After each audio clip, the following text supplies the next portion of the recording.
Hello guys, hari ma-update ta subong. So bali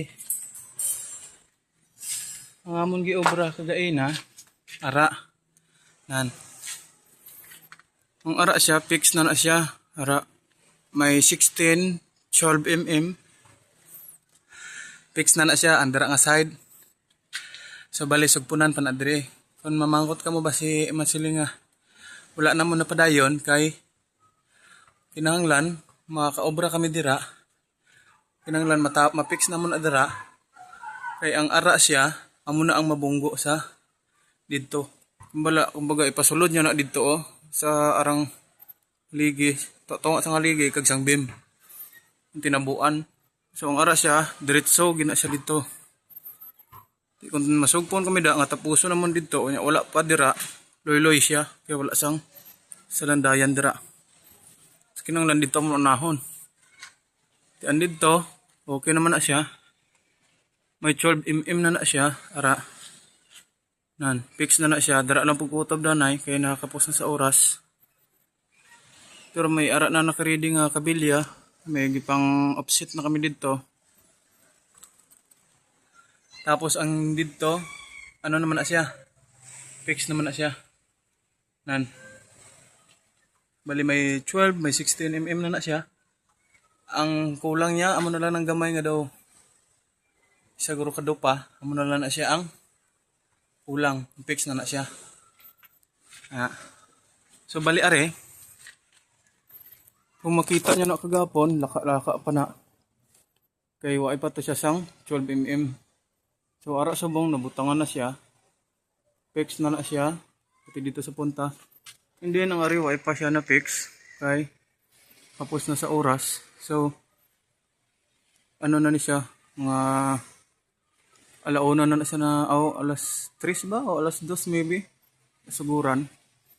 Kay ang ano pa sang kabilya. So ara okay na siya. Kulang na lang na siya sang 2 ka 16 sa dalom o 1 ka 16 na sa dalom may ara na isa. 2 ka 16 sa tunga pag 2 ka 16 o 2 ka 12 mm naman na siya. Dire sa pihak na ano naman siya, fix naman siya andito sa kaon kabala.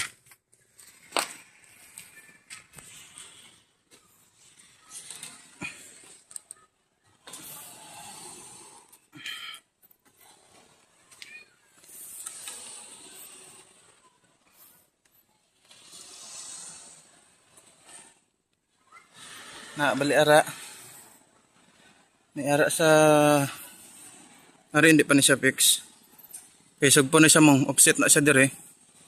So dire ang ari bunggo na siya dire para sito sa piyak kay para ang ari ang iya nga babaw kag ang babaw sini padlong lang para hindi wala sang magkidar. So amo na lang among talaposon buwas kay para ang ato ang ara mapadayon namon dira. Suntok na siya dira. Kuting ato suntok man dito sa punta. So kinahanglan i-fix ni siya danay. Antes to mapadayon pa dire pati ato.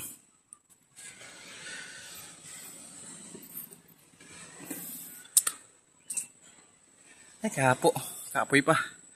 Pagwagid ang urit. Yan. So ara pwede na siya masuntok dire. So ang kulang ang punta na lang kag ang punta man dito paulit lang danay namon kay ang importante mapadayon to mapadayon kag mapadayon na buwas amon na siya. So bali ang didto fix na pud ang didto. So bali ang naobra namon ka subong adlaw ara ato fix na to siya kag ato gipandungagan namon to sang mga 12 mm ang ginobra namon sa subong adlaw. So may lapaw man na siya dito ato na katuon karon kag ari kag ang arin diri nga side and then ang ilang nga talabasan gibalhin nila sa ubos kay basi kung magutok kami dire kabilya nga daan laba. So damo na sila nga naobra mga porma. So ara among gigamit lang danay para lapak-lapakan namon ditong tungan na pati are. And then may ato pa dito pormas. Pati dito may pormas pa, pati sa kilid. So halos kompleto na ang pormas. And then kung makita nyo guys, ara may gibutang na siya nga runner. Isa pala nakabilog, amo pa lang ginaang nabutang kay amo na ang ilagi obra sang duha ka gaina. Gidalikyatan nila dira kay para makuhaan ang base ang ano, makuhaan base ang beam kung ano yung aplastada. So alon ano lang na siya, example, pero fix na siya. Ayan. Fix na. And then andito sa punta kadto unta ang iyang labaw. So bali ang ari 8 feet ni siya.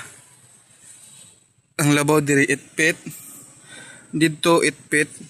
Dira kag andito andira kag ang diri. So bali ari kagaina, nadugayan kami sini kagaina kay na okay na fix na namon halin dito pakadto diri sa sinugpunan. Na fix na namon kaso kay sala amo tong nag-ano sila nga 8 feet na siya. So giliwat naman namon kag amo na siya, hopefully na ano na siya, fix na. Bali ang punta na lang kag ang punta. So buwas ari masugpo na ni siya diri, bunggo na ni siya diri. Ari bunggo na po na siya diri, pati ato mabunggo na to namon diri. Kaya amo na laman ni amon nga tiliwason buwas. So matapos na ni siya buwas ang ano kabilyada, maybe lang kabay matapos para makatakod na kami sa mga runner siding kay nakaabang na tanan. Okay guys, mula na danay sabong. That's it for today's update. Okay, 7 minutes na basi kon magbisyo naman, di naman makasend ang video ni. Okay, thank you and God bless you all. Keep safe always guys.